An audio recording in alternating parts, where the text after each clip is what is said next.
Fuji Speedway. This 4.5-kilometer road course in Japan was originally built with NASCAR in mind. When the contract to bring the series there was set up, the intent was to build a high-speed oval. In June of 1964, the last of the land for the track was purchased, and construction began almost immediately. The plan was to build a superspeedway inspired by Daytona with 2 long straights leading to high-banked corners. However, a little over a year later, the project was drained of funds. Only one of the banked turns, the Daiichi corners, were finished, and plans were revised to abandon the NASCAR contract and instead build a more traditional road course. In October of 1965, Mitsubishi Estate, a subsidiary of the company that owns Mitsubishi Motors, acquired controlling interest in the project. In December of 1965, the road course circuit opened, and early tests revealed some problems with the track. The track as a whole allowed for exceptionally high speeds, and the high-banked corner had the unusual quirk of having the car drop onto the banking as it moved from the straight to the turn, instead of the design most tracks went with where the cars would climb up the bank. The high-banked corner only had an Armco barrier to keep the cars on track, but at the speeds this track saw, it often didn't. Early on, this track took the lives of many drivers. In 1966, Kenichi Nagai's touring car was blown off the banked turn by a gust of wind. In February of 1969, Yukio Fukuzawa was test driving a Toyota 7 race car when it suddenly left the track and struck a sign. 5 total driver deaths occurred just in the latter half of the 1960s. It wasn't until an intense fatal crash in 1974 that took the lives of drivers Hiroshi Kazato and Seiichi Suzuki, along with 6 other people, that the banked portion of the track was cut from use.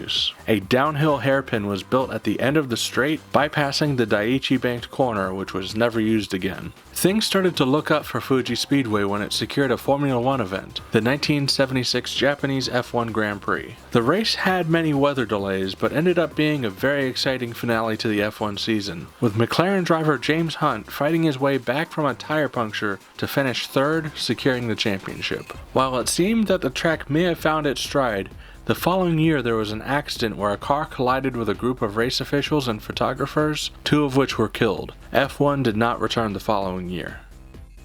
Through the 1980s, Fuji Speedway mostly appeared on only National Motorsport Series schedules, with the World Endurance Championship being the only international event making a frequent appearance there. In 1983, promising race driver Turo Takahashi had a fatal accident in the final corner of the track. The following year, a chicane was added to that final corner in order to help reduce speeds on the straight. In 1986, the first turn was squared off and made more narrow to further reduce speeds and improve safety. In 1993, that turn also had a gravel trap installed, which completely split the old bank turn from the main straight for good.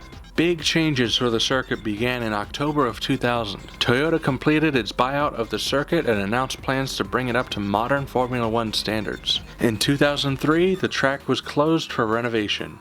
2 years later, an ultra-modern facility was revealed, with a majority of the track layout intact.